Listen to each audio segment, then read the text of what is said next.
아니긴 뭐가 아니에요? 제가 다 들었는거려. 정숙의 목소리는 떨리고 있었습니다. 분노와 배신감이 뒤섞인 복잡한 감정이었죠. 보면 몰라? 등 밀어주고 있잖아. 당신, 지금 뭔 생각하는 거야? 명희가 태연하게 말했습니다. 전혀 부끄러워하거나 당황하는 기색이 없었죠. 그냥이라고요? 제가 바보라고 생각하세요? 바보라고 한 적 없는데. 오해하지 마. 명희는 오히려 정숙이 이상하게 구는 것처럼 말했습니다. 남편과 함께 샤워하는 사촌 누나. 이해 안 가는 제가 이상한 건가요? 잠시 후 정숙은 인생 최대의 기막힌 일을 겪게 됩니다. 정숙은 부엌에서 저녁 준비를 하고 있었습니다. 3년 조금 넘게 살아온 이 집에서 매일같이 반복되는 일상이었죠. 쌀을 씻고, 반찬을 데우고, 국을 끓이는 소소한 일들이 그녀의 하루를 채우고 있었습니다. 올해 47살이 된 정숙에게는 이런 평범한 일상이 소중했습니다.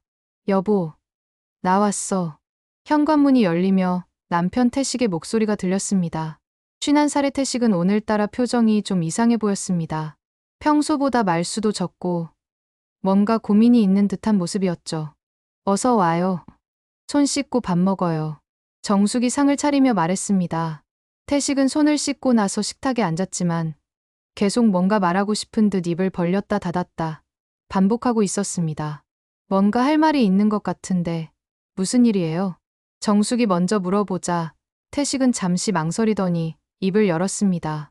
아, 그게 사촌 누나 명희가 연락이 왔어. 갑자기 집이 비게 됐다고 하더라고. 당신 사촌 누나요? 정숙은 고개를 갸우뚱했습니다. 명희라는 이름을 처음 들어보는 것 같았거든요.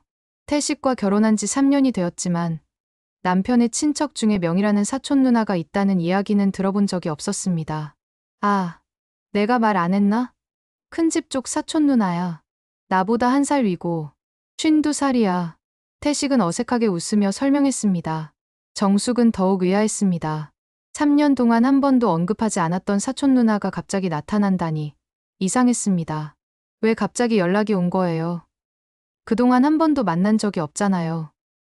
그게 전세 계약이 갑자기 끝나게 됐다고 하더라고. 집주인이 갑자기 집을 팔겠다고 해서 나가야 한다나 뭐라나. 태식은 말끝을 흐렸습니다. 정숙은 젓가락을 놓고 남편을 바라봤습니다. 그래서요? 그래서 며칠만 우리 집에서 신세를 지고 싶다고 하더라고. 아이랑 같이 말이야. 정숙의 표정이 굳어졌습니다. 갑작스러운 이야기였기 때문입니다. 물론 가족이 어려울 때 도와주는 것은 당연한 일이지만 사전 상의도 없이 이런 이야기를 꺼내는 남편의 태도가 마음에 들지 않았습니다. 아이는 몇 살이에요? 8살이야. 태식의 대답에 정숙은 더욱 당황했습니다. 52살에 8살 아이를 키운다니 보통 일이 아니었습니다. 손자를 키우는 건지 아니면 늦둥이인지 궁금했지만 태식의 표정을 보니 더 이상 묻기가 조심스러웠습니다. 며칠이라고 했어요? 응, 며칠. 길어도 일주일 정도.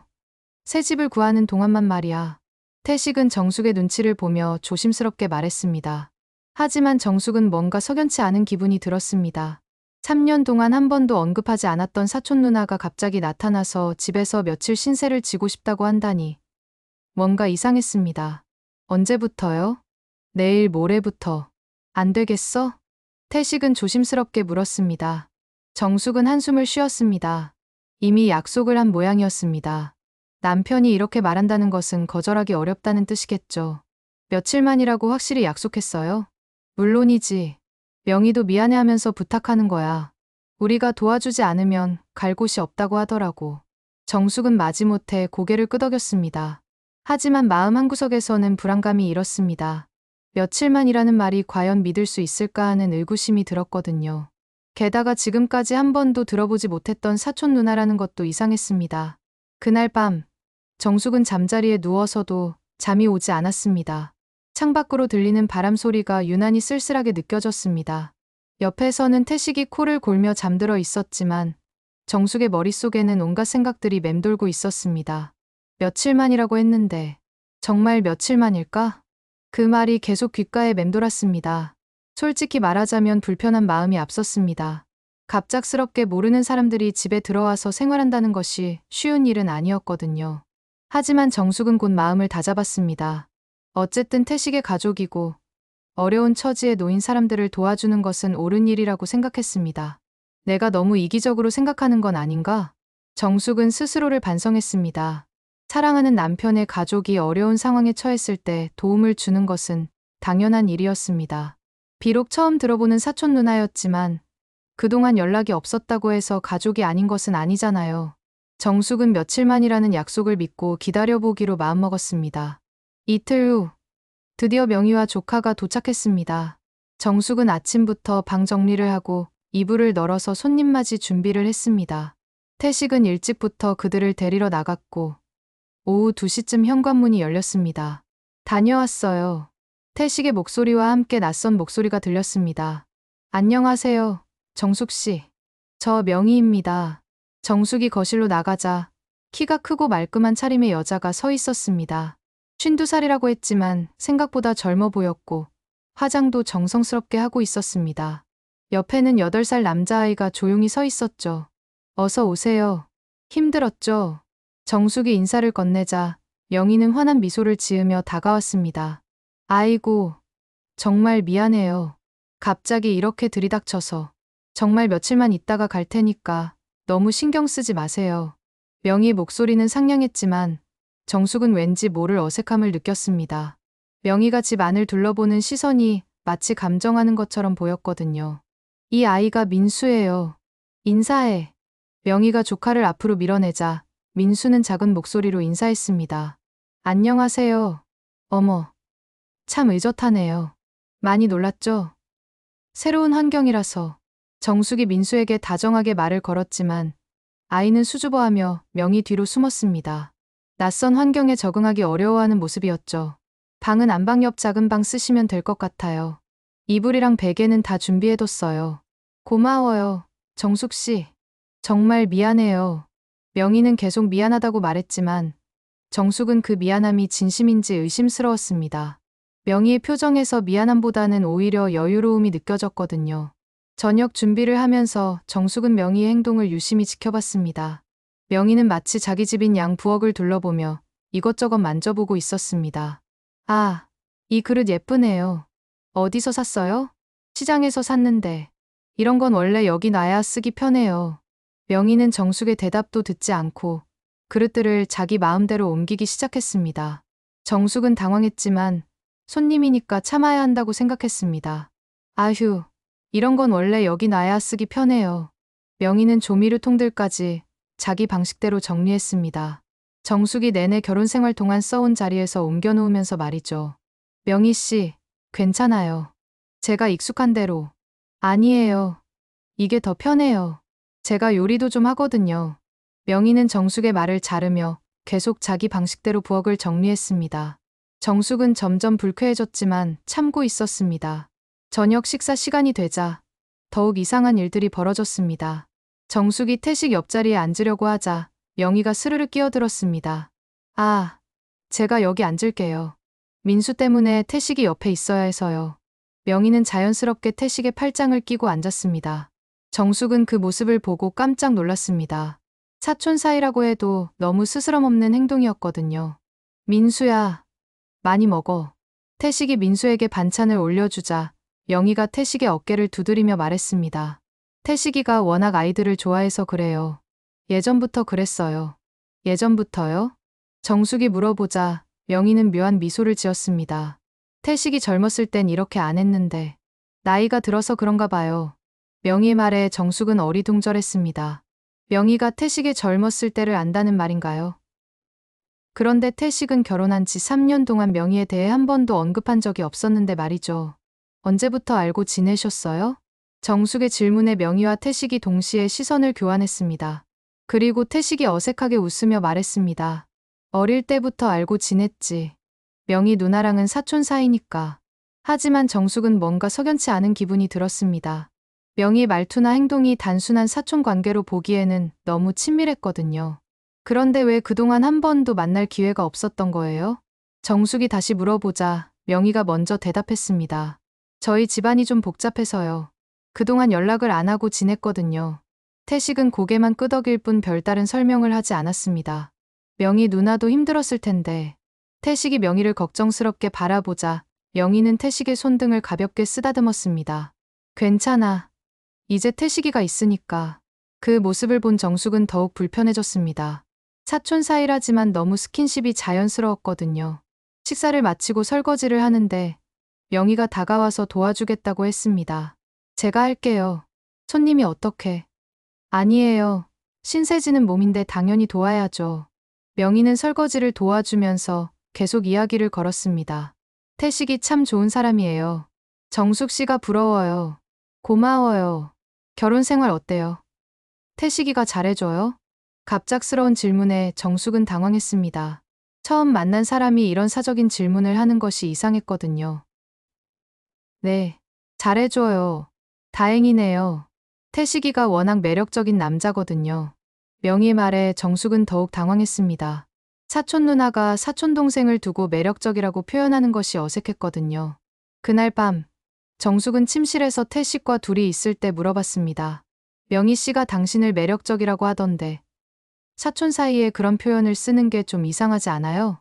아, 그게 명희 누나가 원래 말을 좀 그렇게 해. 별 뜻 없는 거야. 태식은 얼버무리며 대답했습니다. 하지만 정숙은 태식의 표정에서 뭔가 숨기고 있다는 느낌을 받았습니다. 며칠만이라던 약속이 과연 지켜질까 하는 불안감과 함께 명희의 지나치게 친밀한 행동들이 정숙을 불편하게 만들기 시작했습니다. 명희와 민수가 온 지 일주일이 지났습니다. 며칠만 일하던 약속은 이미 깨진 상태였죠. 명희는 새 집을 구한다면서도 집을 보러 나가는 모습은 보이지 않았고 오히려 점점 더 이 집의 주인처럼 행동하고 있었습니다. 정숙은 그날도 장을 보러 마트에 나갔습니다. 그런데 막상 계산대에서 카드를 꺼내려니 없었습니다. 집에 두고 온 모양이었죠. 할 수 없이 장바구니를 그대로 두고 집으로 돌아왔습니다. 현관문 앞에 서서 열쇠를 꺼내려는데 집 안에서 이상한 소리가 들렸습니다. 물소리였습니다. 그런데 단순한 물소리가 아니라 샤워하는 소리 같았죠. 그리고 웃음소리도 섞여 있었습니다. 남자와 여자의 목소리가 함께 들렸습니다. 이상하네. 태식이가 벌써 들어왔나? 정숙은 조심스럽게 현관문을 열었습니다. 집 안은 조용했지만 화장실 쪽에서는 여전히 물소리가 들리고 있었습니다. 그리고 간간히 대화 소리도 들렸죠. 정숙은 발걸음을 죽이고 화장실 쪽으로 다가갔습니다. 문이 완전히 닫혀있지 않았고 틈 사이로 안이 보였습니다. 그 순간 정숙은 눈을 의심했습니다. 욕조 안에는 태식이 앉아 있었고 명희가 그의 등을 밀어주고 있었습니다. 명희는 상의를 벗은 상태였고 두 사람은 아주 자연스럽게 대화를 나누고 있었습니다. 여전히 이 자리에 앉네. 말 안 해도 알지. 우리. 명희가 태식의 등을 문지르며 능숙하게 말했습니다. 그럼 3년이나 다른 여자랑 살았는데도 몸은 기억하잖아. 태식도 편안하게 웃으며 대답했습니다. 정숙은 숨이 막힐 것 같았습니다. 3년이나 다른 여자랑 살았다고요. 그게 자신을 말하는 건가요? 정숙이가 이런 걸 알면 어떻게 할까? 명희가 웃으며 물었습니다. 알 리가 있어? 우리가 이런 관계인 줄 꿈에도 모르잖아. 태식의 대답에 정숙은 분노가 치밀어 올랐습니다. 그래도 좀 조심해야 하는 거 아냐? 한 집에 살고 있는데. 괜찮아. 명희 누나가 이런 걸 해줄 수 있는 사람은 나뿐이잖아. 당연하지. 우리 사이를 누가 알아? 명희의 목소리에는 당당함이 묻어났습니다. 마치 이런 상황이 자연스럽다는 듯이요. 정숙이는 정말 순진해. 우리가 그냥 사촌 사이라고 믿고 있으니까 그렇게 믿게 놔두면 되는 거지. 굳이 진실을 말할 필요 없어. 두 사람의 대화는 마치 정숙을 완전히 바보로 여기고 있다는 것을 보여주고 있었습니다. 정숙의 가슴은 쿵쾅거렸고 손은 떨리기 시작했습니다. 그런데 이렇게 하는 게 맞나? 정숙이한테는 미안하지 않아? 태식이 조금 망설이며 물었습니다. 미안할 게 뭐 있어? 우리가 뭘 잘못했다고. 그냥 등 밀어주는 것뿐인데. 명희는 태연하게 대답했습니다. 그렇긴 하지만 태식이도 참 이런 걸로 고민할 필요 없어. 우리는 아무것도 숨길 필요 없는 깨끗한 사이잖아. 명희의 말을 듣고 정숙은 더 이상 참을 수 없었습니다. 화장실 문을 벌컥 열고 소리쳤습니다. 이게 뭐야, 진짜. 사촌끼리 이렇게 하는 게 정상이라고 생각해. 완전히 미쳤네. 욕조 안에 두 사람은 깜짝 놀라 정숙을 바라봤습니다. 명희는 당황하기는커녕 오히려 당당한 표정을 지었고 태식은 얼굴이 하얗게 질렸습니다. 여보, 이게 아니야. 아니긴 뭐가 아니에요? 제가 다 들었는거려. 정숙의 목소리는 떨리고 있었습니다. 분노와 배신감이 뒤섞인 복잡한 감정이었죠. 보면 몰라. 등 밀어주고 있잖아. 당신, 지금 뭔 생각하는 거야? 명희가 태연하게 말했습니다. 전혀 부끄러워하거나 당황하는 기색이 없었죠. 그냥이라고요. 제가 바보라고 생각하세요? 바보라고 한 적 없는데. 오해하지 마. 명희는 오히려 정숙이 이상하게 구는 것처럼 말했습니다. 아니야, 정숙아. 들어봐. 태식이 욕조에서 일어나며 말했지만 정숙은 더 이상 보고 싶지 않았습니다. 민수는 어디 있어요? 학교 갔어. 왜? 명희가 여전히 당당하게 대답했습니다. 다행이네요. 아이가 이런 걸 보면 안 되니까. 정숙은 비꼬는 투로 말했습니다. 이런 거. 우리가 뭘 잘못했다고. 명희는 오히려 반문했습니다. 진정하라고요? 내 집에서, 내 욕조에서, 내 남편이 다른 여자와 이런 짓을 하는 걸 보고 어떻게 진정해요? 정숙의 목소리는 점점 커졌습니다. 이런 짓이라고? 그냥 등 밀어준 거야. 뭘 그렇게 호들갑을 떨어? 명희는 여전히 태연했습니다. 오히려 정숙이 과민 반응한다는 듯한 표정이었죠. 호들갑이라고요? 그래. 사촌끼리 등 밀어주는 게 그렇게 이상해. 네가 너무 예민한 거 아니야? 명희의 뻔뻔함에 정숙은 할 말을 잃었습니다. 정숙은 화장실을 나와 거실로 갔습니다. 명희와 태식도 급하게 옷을 입고 따라 나왔습니다. 정숙아. 오해야. 정말로. 오해라고요. 그럼 설명해보세요. 정숙은 소파에 앉으며 두 사람을 노려봤습니다. 명희와 태식은 서로를 바라보며 말을 못하고 있었습니다. 그 모습을 본 정숙은 확신했습니다.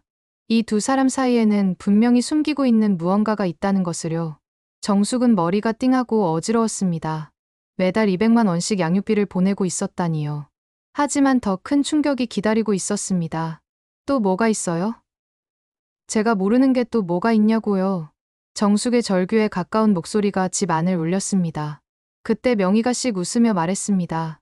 아, 그리고 또 있어. 뭐가 또 있다고요? 태식이가 우리 새집 가전제품도 사줬어. 가전제품이요? 정숙은 어리둥절했습니다. 세탁기, 냉장고, 에어컨. 정숙이. 다 최신식이야. 명희가 당당하게 말했습니다. 최신식이요? 정숙은 태식을 바라봤습니다. 정말이에요? 태식은 고개를 끄덕였습니다. 미안해. 미안하다고요. 언제 샀어요? 지난달에요. 그런데 왜 저는 몰랐어요? 정숙은 점점 화가 났습니다. 그리고 그 돈은 어디서 났어요? 태식이 더욱 머뭇거렸습니다. 그러자 명희가 대신 대답했습니다. 카드론 받아서 샀어. 카드론이요? 응. 정숙이 이름으로. 그 말을 듣고 정숙은 눈앞이 캄캄해졌습니다. 뭐라고요? 제 이름으로요? 태식이가 정숙이 카드로 사줬어. 명희는 태연하게 말했습니다. 정숙은 태식을 노려봤습니다. 정말이에요? 제 이름으로 카드론을 받아서 전천의 가전제품을 사줬다고요? 정숙아, 대답하라고요. 응. 맞아. 태식의 고백에 정숙은 분노가 치솟았습니다. 얼마나요? 총 얼마나 됐어요? 1,000만 원. 1,000만 원이요? 정숙은 머리가 어지러웠습니다. 그럼 제가 모르는 사이에 제 이름으로 1,000만 원 빚을 내서 전처와 그 아이가 살 집에 넣을 가전제품을 사준 거라는 말이에요. 미안해. 미안하다고 해서 될 일이에요. 정숙의 목소리는 떨리고 있었습니다. 제가 언제 그런 걸 허락했어요? 제 이름으로 빚을 내서 전처를 도와주라고 언제 허락했냐고요. 정숙아. 진정해. 진정하라고요. 내 남편이 내 이름으로 빚을 내서 전천의 가전제품을 사주는데 어떻게 진정해요? 정숙은 흥분해서 소리쳤습니다. 명희가 끼어들었습니다. 뭐 어때? 어차피 태식이가 갚을 거잖아. 뭐 어떠냐고요? 정숙은 명희를 노려봤습니다. 제 신용으로 빚을 내서 전처를 도와주는 게 뭐 어떠냐고요? 그럼 뭐, 우리 보고 길바닥에서 자라고? 명희는 뻔뻔하게 말했습니다. 그건 당신들 일이에요. 왜 제가 해결해야 해요? 태식이 전처니까 당연한 거 아니야? 당연하다고요? 정숙은 어이가 없었습니다. 전처라고 해서 현재 부인의 이름으로 빚을 내는 게 당연하다고요? 뭐가 문제야? 가족 아니야? 명희 말에 정숙은 할 말을 잃었습니다. 가족이라고요. 이혼한 사이가 무슨 가족이에요? 민수 아빠잖아. 그래서 현재 부인을 이용해도 된다는 말이에요? 정숙의 목소리는 점점 높아졌습니다. 이용한다는 게 뭐야? 도와주는 거지.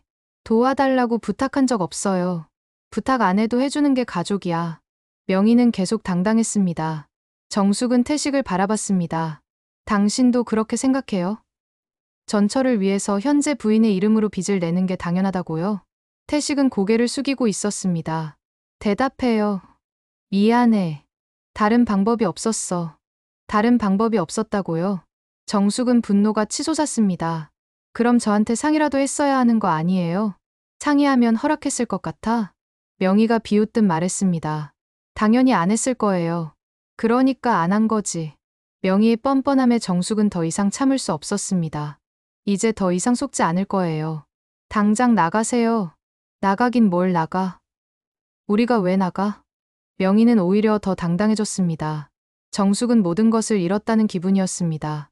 남편의 배신, 전처의 뻔뻔함, 그리고 자신의 이름으로 생긴 1,000만 원의 빚까지. 이 모든 것이 현실이라는 사실을 받아들이기 어려웠습니다. 정숙은 소파에 털썩 주저앉았습니다.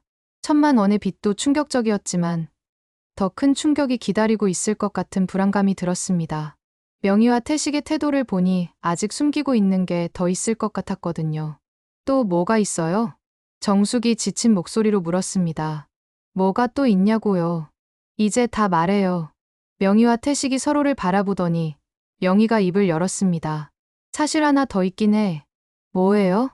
정숙의 목소리는 이미 체념에 가까웠습니다. 우리 집 보증금. 명희가 태식을 힐끗 보더니 말을 이었습니다. 그것도 네 돈이야. 뭐라고요? 정숙은 다시 한번 충격을 받았습니다. 무슨 소리예요?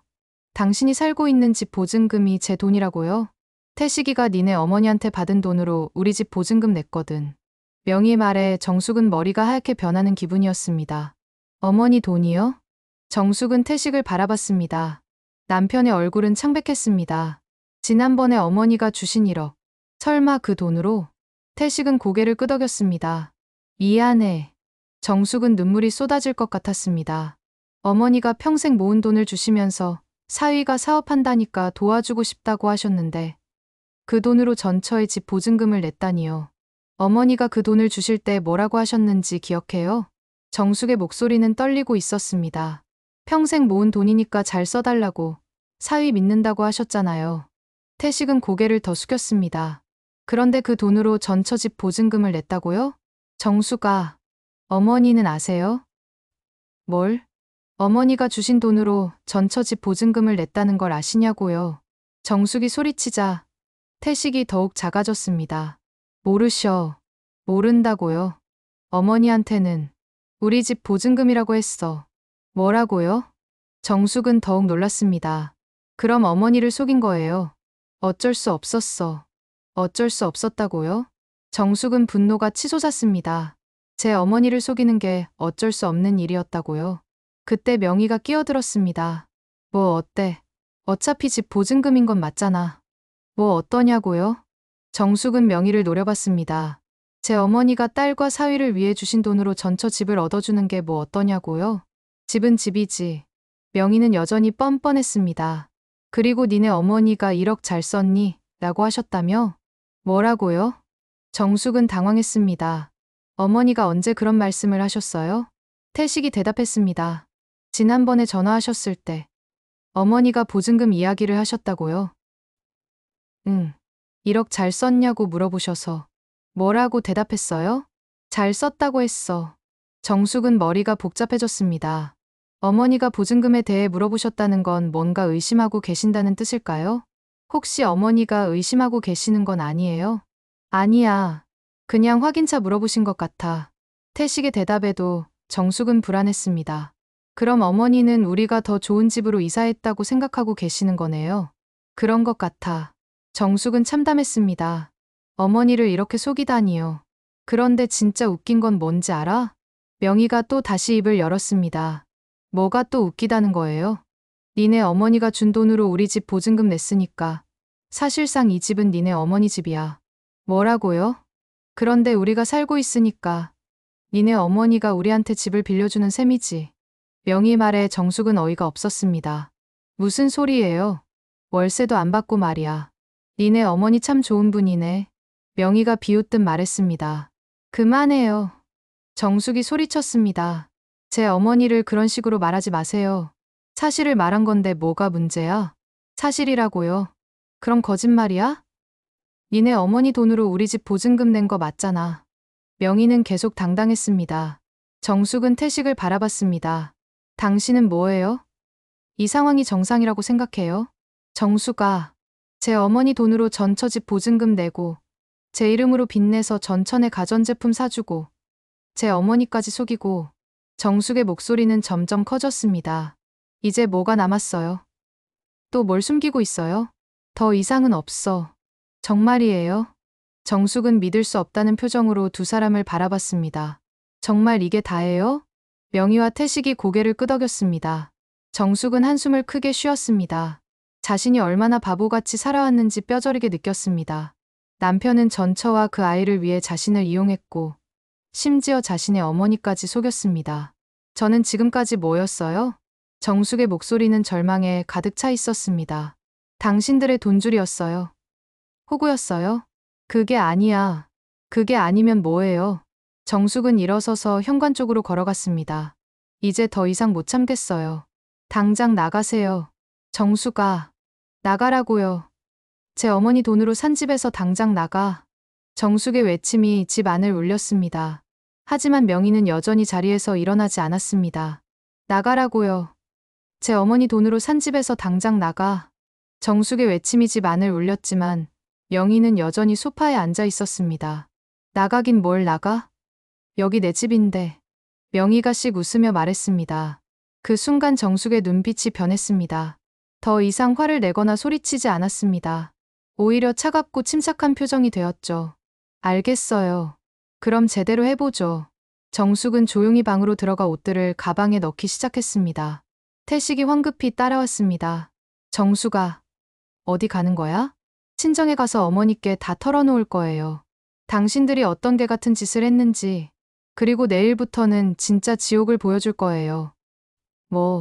3년 동안 저를 개옥으로 만든 데가 제대로 치르게 해줄 거라고요. 정숙은 가방을 메고 거실로 나왔습니다. 두고 봐. 이 연놈들아. 너희들이 나한테 어떤 짓을 했는지 온 세상이 다 알게 해줄 테니까. 정숙은 현관문을 쾅 닫고 나갔습니다. 저녁 때가 되어서야 정숙은 친정에 도착했습니다. 어머니는 딸의 상기된 얼굴을 보고 깜짝 놀랐습니다. 정숙아, 무슨 일이니? 정숙은 어머니 앞에 털썩 주저앉으며 울음을 터뜨렸습니다.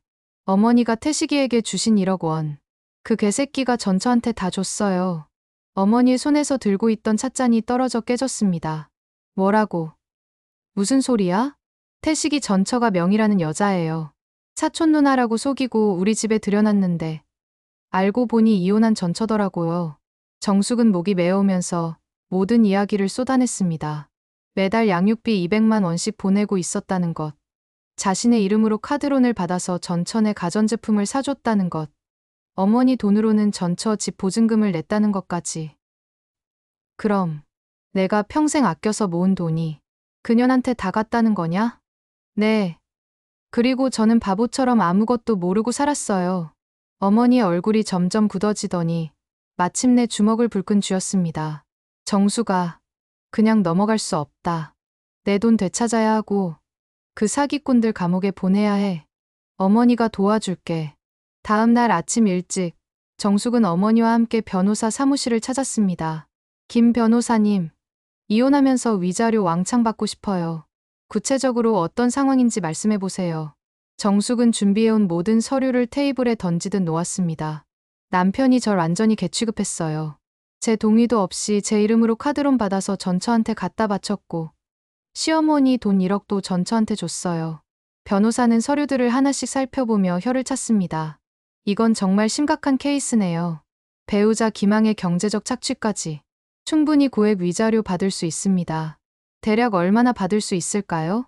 이 정도 악질적인 케이스라면 위자료만 5천만 원은 받을 수 있고 재산 분할이랑 손해배상까지 합치면 2억에서 3억까지도 가능할 것 같습니다.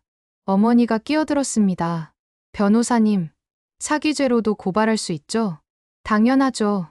사업자금이라고 속여서 돈을 받아놓고 다른 용도로 사용했으니 명백한 사기입니다. 같은 시각 집에서 TV를 보고 있던 태식의 핸드폰이 울렸습니다. 김태식 씨죠? 여기 법원 민사과인데요. 이혼 소송 출석 통지서 발송했습니다. 태식이 벌떡 일어났습니다. 그리고 사기죄 고발로 경찰서에서도 조사받으셔야 합니다. 사기죄요? 전화가 끊어지자마자 또 다른 전화가 왔습니다. 국세청 조사과입니다. 무신고 증여 관련해서 세무조사 들어갑니다. 태식은 핸드폰을 바닥에 떨어뜨렸습니다. 뭐야? 누구 전화였어? 명의가 부엌에서 나와 물었습니다. 법원이랑 경찰서랑 국세청에서. 바로 그때 현관 초인종이 요란하게 울렸습니다. 문을 열어보니 법원 집행관이 서류를 들고 서 있었습니다. 부동산 소유권 분쟁으로 강제 퇴거 명령 나왔습니다. 일주일 안에 나가세요.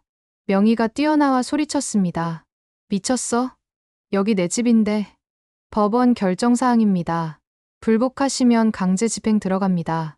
한편 정숙은 본격적인 사회적 매장 작전에 나섰습니다. 어머니, 우리 동네 사람들한테 다 알려주세요. 그럼, 당연하지. 저런 사기꾼들이 버젓이 돌아다니면 안 되잖니. 어머니는 그날부터 아파트 단지 곳곳에서 만나는 아줌마들에게 이야기를 퍼뜨리기 시작했습니다.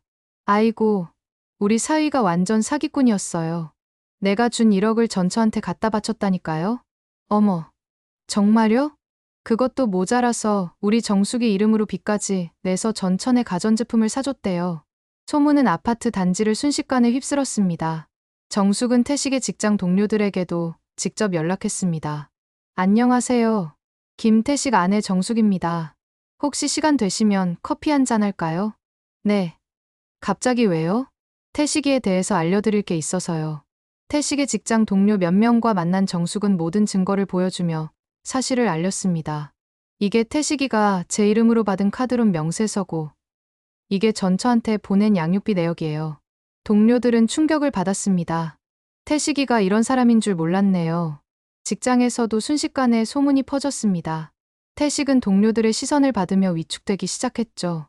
명희 쪽도 마찬가지였습니다. 정숙은 명희 직장과 주변 지인들을 수소문해서 연락했습니다.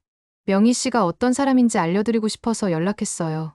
며칠 뒤 법정에서 판사가 판결을 내렸습니다. 피고 김태식의 배우자 김항, 경제적 착취가 명백히 인정됩니다. 이혼을 허가하며 위자료 2억 원, 재산 분할 1억 원, 손해배상 7천만 원, 총 1억 3억 7천만 원을 원고에게 지급하라고 명합니다. 정숙은 속으로 쾌재를 불렀습니다.